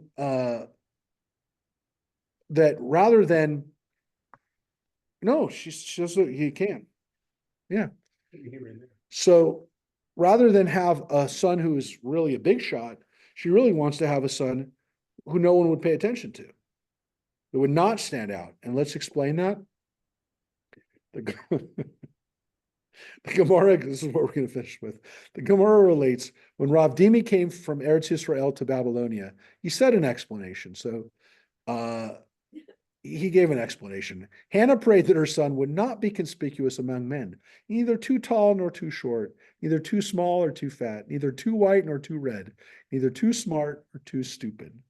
She really wanted a son who just would be, no one would pay any attention to. She wanted a son who would just be normal and not stand out. Now, what's interesting about that, of course, is that, parents sometimes hope and pray that their kids will stand out and will be, very, very important. But also sometimes parents just want, they just want their kids to be normal, just happy. Nothing, that doesn't have to be anything fancy, just something that our kids will just be able to go through life and be left alone. So they give us all these things that she's praying for him to be a great kid, great guy. And then at the end of the day, they kind of said, just want him to be just like everybody else. He doesn't need to be anything fancy. And again, if you're a woman who's never had kids, never had children, at the end of the day, Are you gonna ask God for an amazing kid, or just make him normal? Just give me a healthy kid. 10th finger. Yeah, just give me a kid. That's what my mom wanted, she can get that. I just want a kid who just will be healthy, and that's it. And again, That's right. I think people who, I think there's an important lesson here. I mean, it's kind of funny the way she says, or the way the Talmud recite, tells us, but I think people, it's not only for kids. I think anytime we are really hope we have something and we don't seem to be getting it, the prayer we start to say comes down a little bit. We say, look, I don't need to be rich, just I don't want to be poor. It's like Fiddler, right? Fiddler on the Roof. It's Tevye goes, I don't necessarily have to be the richest person, but why do I have to be so miserably poor? So there is a lesson in here that sometimes we need to scale down our prayers. And sometimes, again, it's natural when we don't seem to be getting the answer for the big thing, that we just say, I don't need a lot, just a healthy kid. just a healthy kid, or again, I don't need a Mercedes, just a Toyota will be fine. So with that, folks, I promise next week we're going to come back and we're going to read a little bit more of Hannah, and then we're going to get into Moses. And you can see the rabbis really, really love Hannah as an example of prayer. And then we're going to get into Moses's prayers, and that'll be where we get to next week when we talk about Moses's prayers. Some good prayers, or some good lessons in Moses's prayers too, and some great little insights into the rabbis. So everybody stay healthy, stay well, and we'll see you in the coming days, if not beyond. I don't know where. How long will it take to get through this? The rest of our lives. No, I don't know. John asked a question. How long is it going to take? Depends. I have no idea. We've never done it. All right, everybody. Take care. Take care. Everybody.